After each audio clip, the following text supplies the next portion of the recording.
Welcome to the Squeaky Wheel Farm. Hi, I'm Christine, and today I'll be sharing some tips on how you can choose the very best pumpkins.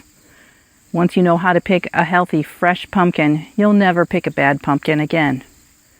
No more rotten pumpkins before Halloween.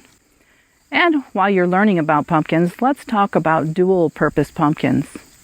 Ones that make a great presentation, but can also be eaten or fed to your animals when you're done.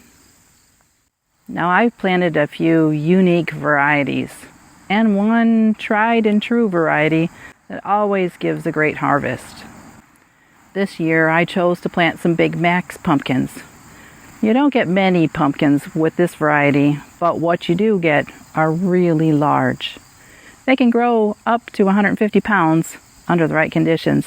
Mine aren't quite that big, but they're still very large for a display pumpkin. I didn't want to have to move them around with the bobcat. So I planted them a little later in June, and that way they didn't have time to get too big. And they are edible with a very mild flavor. Place one of these huge monsters on your front porch and you'll be the envy of the neighborhood.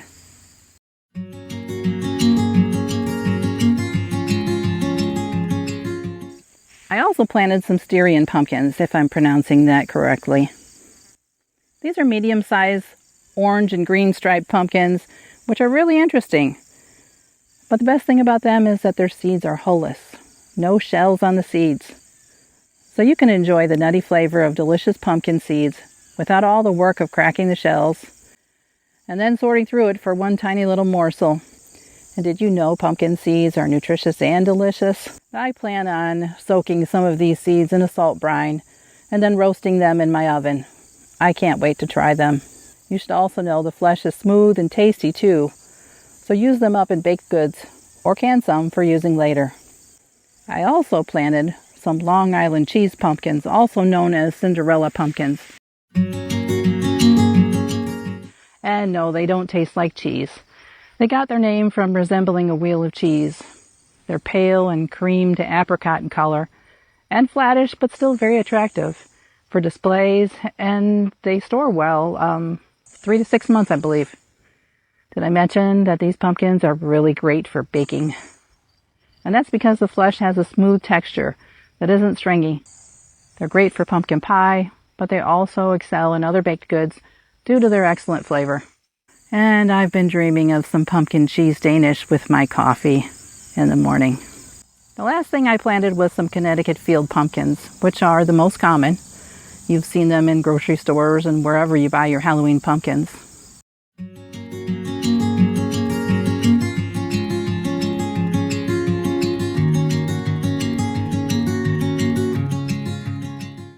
They're easy to grow, and they're hardy and produce well.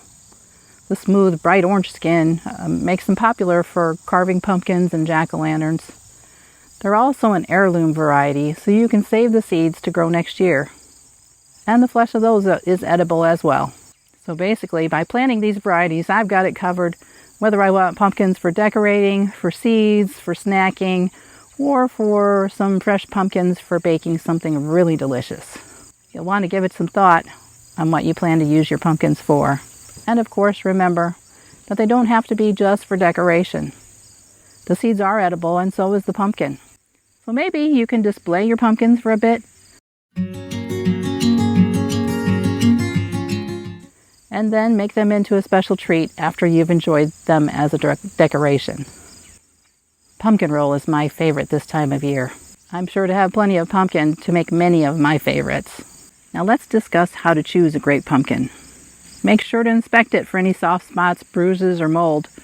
A healthy pumpkin should be firm without any blemishes, and it should have a thick outer skin that's difficult to puncture with your fingernail, and should not put off any sour or foul smells, or have any buggy spots. Second, check the stem. Look for a sturdy green stem, as this indicates freshness. Avoid pumpkins with dry or brittle stems, especially if you plan on cooking with them. Also consider the size. Depending on your preference, choose a pumpkin that suits your carving, decorating, or baking needs. And finally, give it a knock. A hollow sound indicates a ripe pumpkin.